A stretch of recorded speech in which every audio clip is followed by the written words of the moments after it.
Alors, ou alors, il y a un autre moyen d'avoir des petits débats houleux, c'est de regarder les réseaux sociaux et ça fait tout de suite clic. Le top clic, justement, Louis de Kergorlet.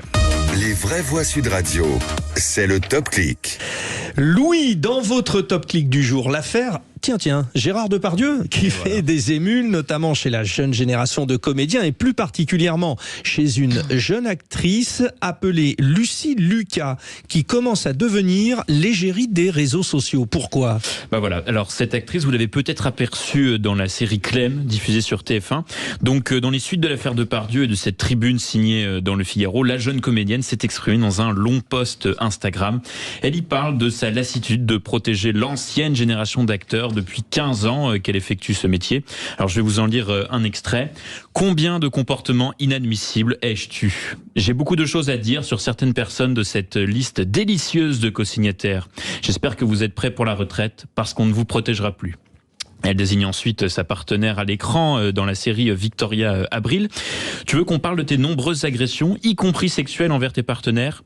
Tu flippes toi aussi. Et à y réfléchir, tu as raison. » Réaction sur les réseaux sociaux où beaucoup la comparent à Adèle Haenel. Vous vous souvenez, l'actrice qui avait quitté les Césars après la récompense d'un film de Roman Polanski. Eh bien, pour cet internaute, par exemple, c'est peut-être maintenant le vrai MeToo du cinéma français. Pour d'autres, Lucie Lucas est leur queen de l'année 2023, comprenez leur figure modèle et inspirante.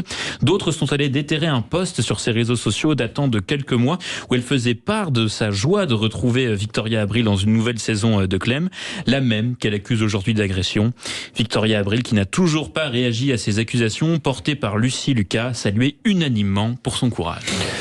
Oui, alors c'est tellement facile de dire tout et n'importe quoi aussi. Est-ce que c'est vraiment du courage ? Bon, la sentence, ça serait la retraite. Attention, hein, c'est pas une condamnation d'être à la retraite quand même, mademoiselle. Juste vous dire ça. Alors après, pour le reste, c'est vrai que ça devient très intéressant. Peut-être réaction à Belle Boilly.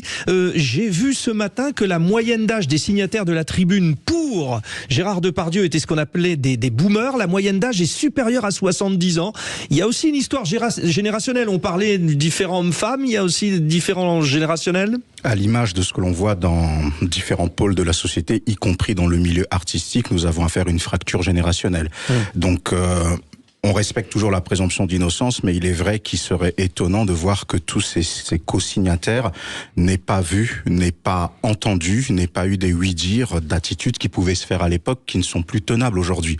Aujourd'hui, il y avait des blagues salaces qui étaient acceptées, il y avait peut-être des gestes qui aujourd'hui sont considérés comme des agressions sexuelles, et pour peut-être une partie de l'ancienne génération, parce que je porte beaucoup d'attention à l'esprit de nuance, eh ben il y a des habitudes, qui continuent d'être promulguées, et quand vous avez une personne qui vous dit je suis innocente, vous pouvez la regarder en vous disant mais qu'est-ce que tu racontes, c'est quand même fou ce que tu as fait, mais comme cette personne a grandi dans une atmosphère où tout le monde agissait de la même manière et où personne n'était inquiété pour cela, donc il y a peut-être à la fois, faut pas tomber dans l'extrême à jeter tout ce qui est ancien à la poubelle, mais en même temps, on est toujours dans cette transition à l'image de ce que l'on disait dans le rapport entre les hommes et les femmes. Mais on le voit bien, hein, il y a eu par exemple Michel Leb, comique, qui avait ses sketchs alors sur l'africain, sur le chinois, tout ça. Aujourd'hui, ça serait considéré comme, c'est considéré comme raciste. À l'époque, ça ne l'était pas. Oui, juste un petit mot, Abel. Juste un petit mot. Moi, je n'aimerais pas dire ça ne l'était pas, parce que je me souviens d'une blague, notamment dans un de ces sketchs qui passait en prime time sur TF1, où il demandait à un noir est-ce que c'était lunettes? Non, c'était narines. Donc effectivement, lui, quand il fait cette blague, il ne se dit pas. Mais c'est choquant. Je veux dire que nous, on a vu nos parents être heurtés par cela et grandir dans cette France en blessant la tête parce que c'était une blague qui était considérée comme normale. Bon.